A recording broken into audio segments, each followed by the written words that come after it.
My very good friend Peggy Fisher. I've gotten to know Peggy really well. Now Peggy is Danny's older sister, and in their family there was Peggy, Danny, and Tommy. And how many years apart were you all? 3 each. 3 each. Okay. So we're in Spring Hill, Tennessee. Peggy's land borders the original farm, and so I was hoping you could kind of share about how long your family's been here. What your mom and dad did to make money on the farm, just whatever you want to share about it. Well, originally, not on the part that you purchased, but across the road where my son lives, that has been in our family since, well, at least the mid 1800s. So is that like through your dad's side or your mom's side? Through Daddy's side. Okay. Yeah. And then Daddy and Will, his brother, who never married, he always lived with us from the time I was 9 years old, I think. Wherever we were, he was. So when my grandmother died, he moved in with us so that we didn't have two houses to run.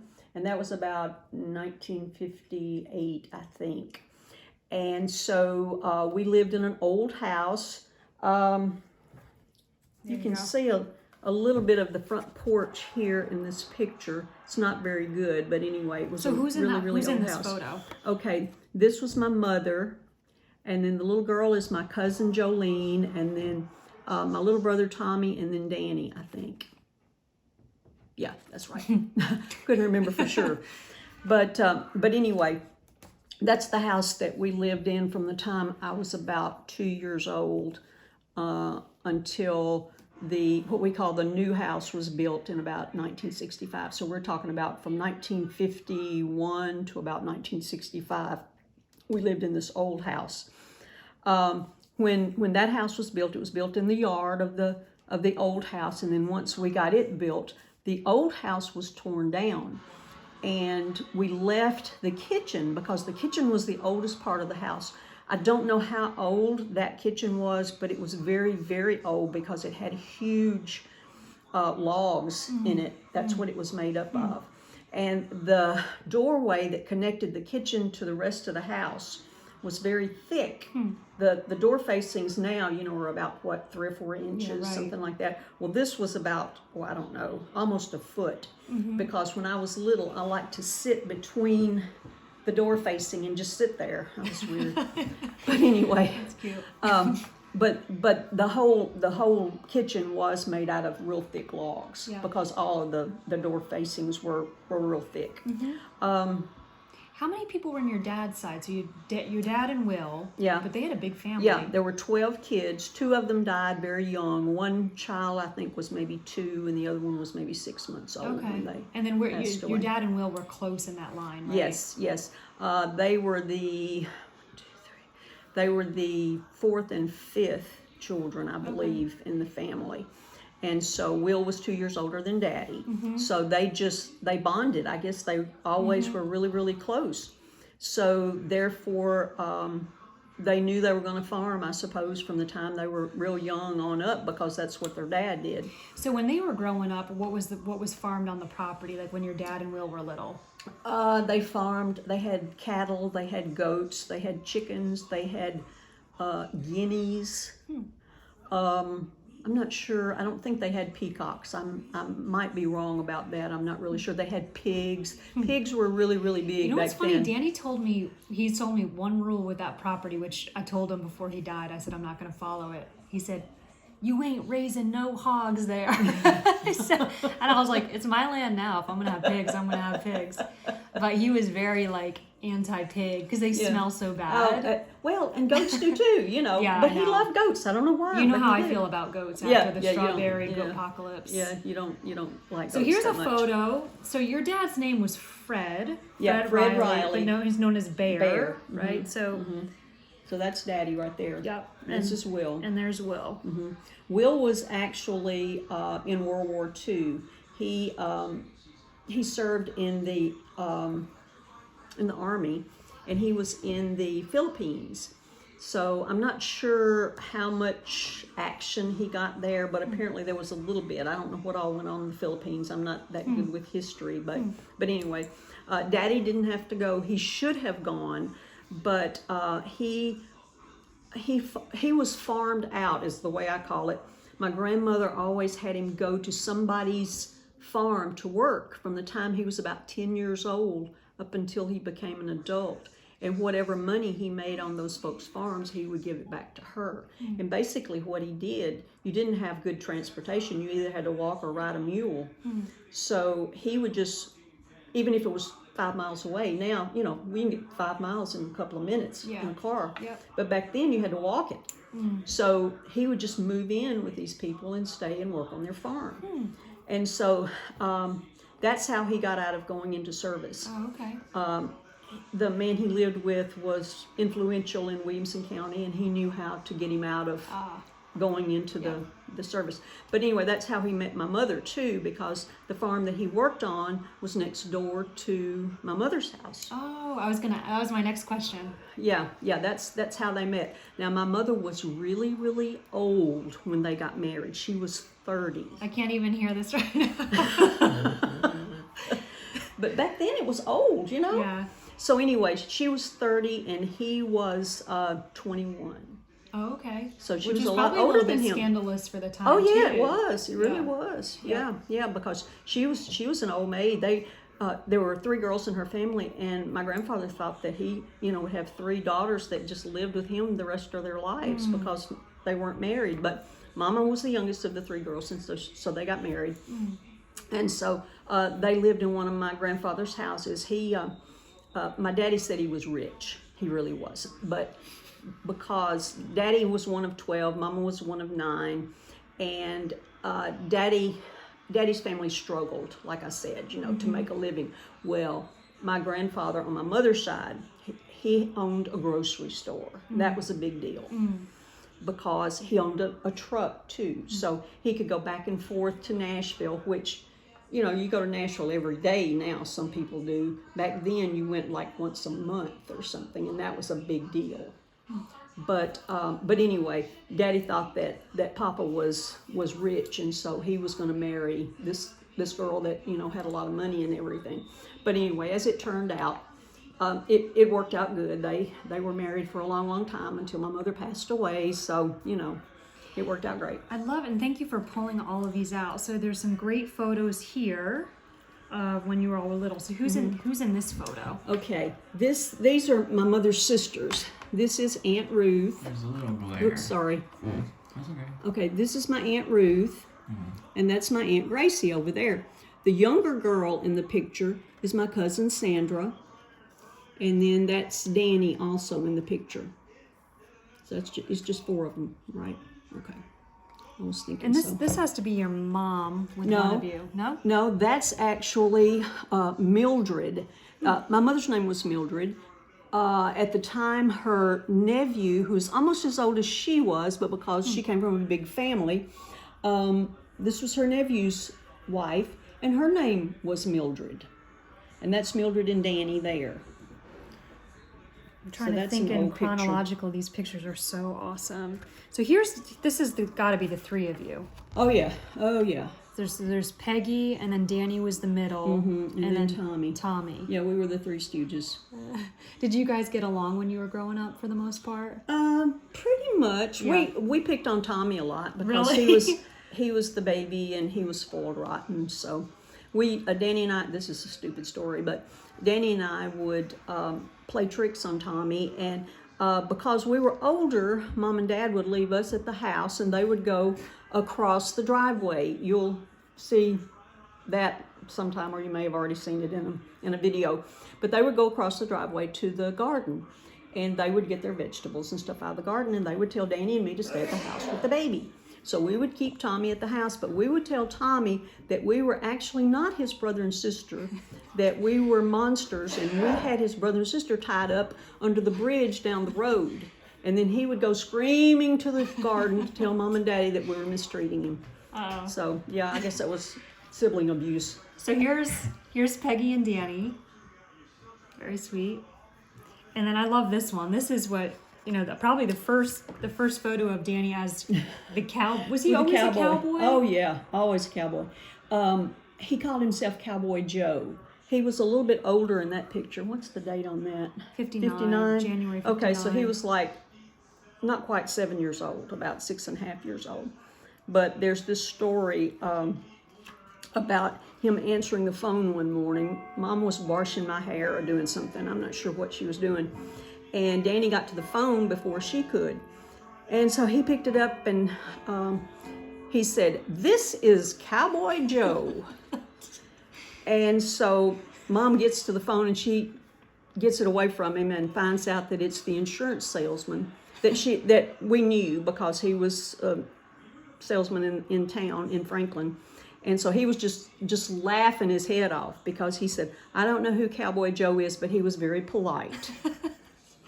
Okay, so here must be Danny with one of his cows. Yeah, that was one of his prize little calves that he took to the fair and showed at the fair because he was really big in doing things with all the animals, and he was in the 4-H club. Did y'all have 4-H Yeah, club? we actually had 4-H in New York. Okay. Not as big here, but there was 4-H. FFA, I don't think we had FFA. Definitely not in my high school. Okay. But okay. we had 4-H. But yeah, that was one of his little animals. And that's got to be Danny and Tommy. Oh yeah, yeah. That's Danny adorable. And Tommy.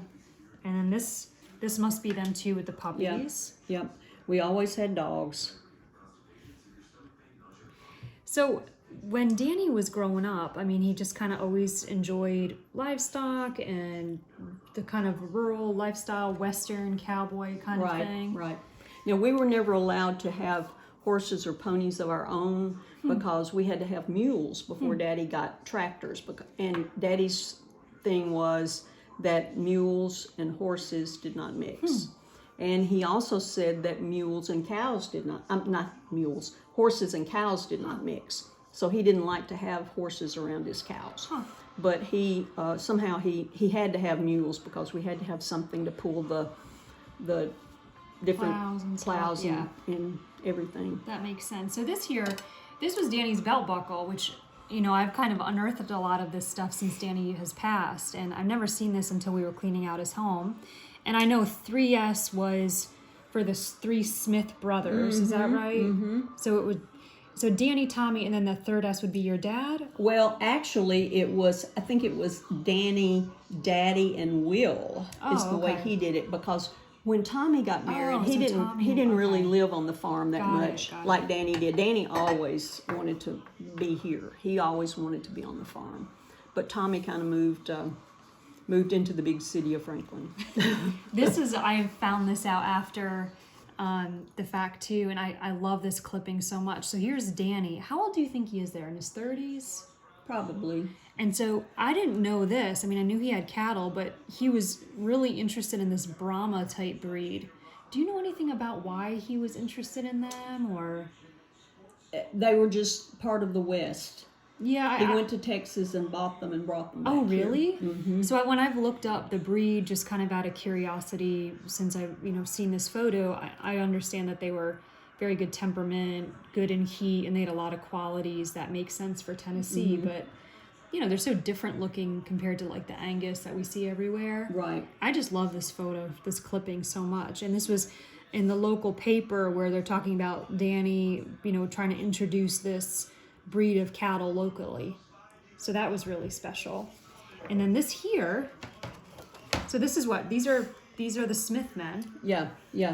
My daddy, my Uncle Will, Danny. Now, not many people recognize Danny in this picture because this was when he was at his heaviest. Danny was normally a very, very, very skinny person. Since I've known him, he's just been a beanpole. Yeah.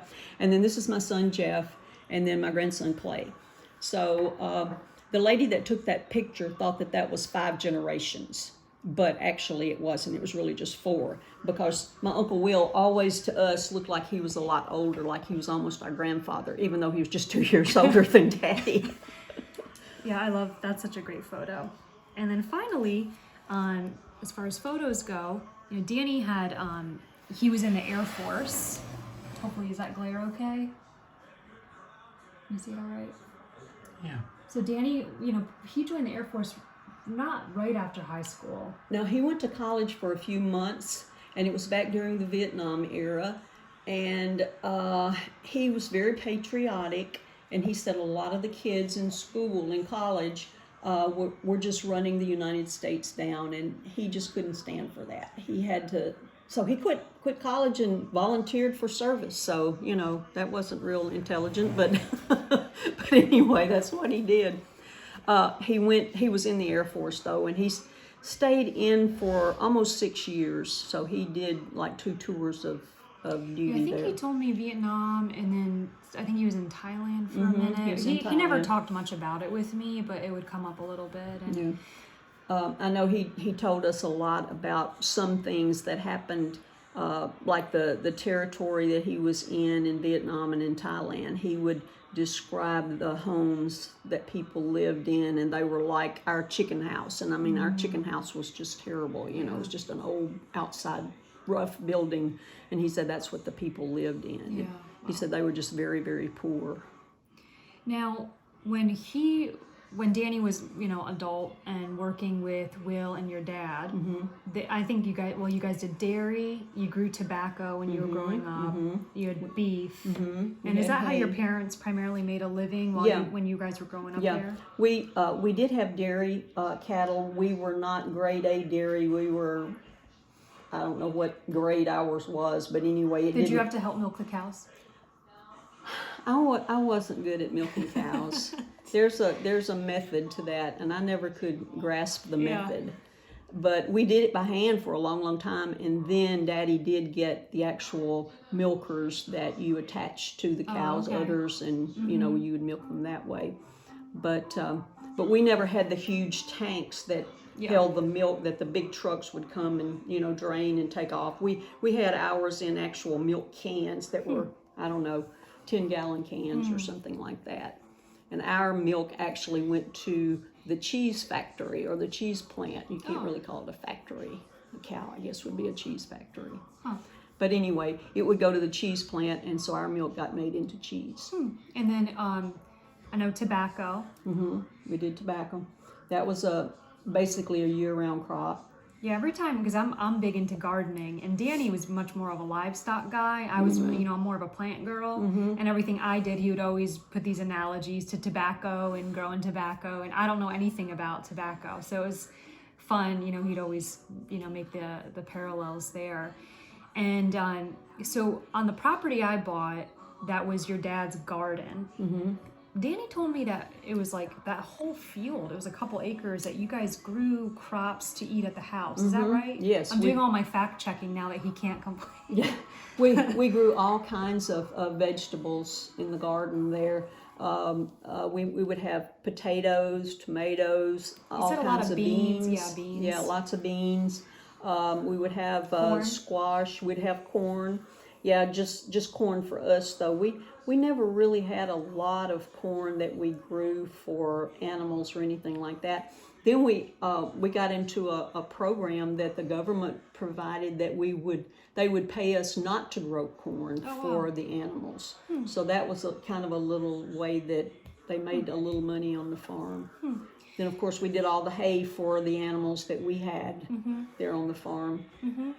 And now that huge stock barn that's on my piece that I'm going to be taking down, do you have any history or anything to share about that, really? I think it was the Stevens family that built that barn. You have a guess on time of it? I'm going to say it was in maybe the 40s, early 40s, early 1940s, something like that. Because like I said, we moved there about 1950, 1951, something like that. And so before that, you guys were across the street where Jeff lives? lives. No, actually, we lived up on the highway, up on Highway 431. Oh, by that white house that you really like. In one of my granddaddy's houses. Okay. Because my granddaddy owned, gosh, I don't know how many houses he had up there. He had 9 children, and he had a house almost for every child. So I'm going to say he had like 6 or 7 houses. Wow. And so we lived in one of his houses until Daddy and Will bought this house from the the Stevens family. Oh, okay. And then Will still lived with my grandmother across the road, and we lived in that house until she died in 1959, I believe it was. Oh, okay. And then he moved in with us. Okay. Yeah, that barn, taking that down is going to be a project. Yeah. So I think that's kind of it. I just wanted to share some history of the land and with Peggy and with Danny, who passed in July, who we miss very much. And these photos are wonderful. And thank you for sharing everything with us. You're welcome.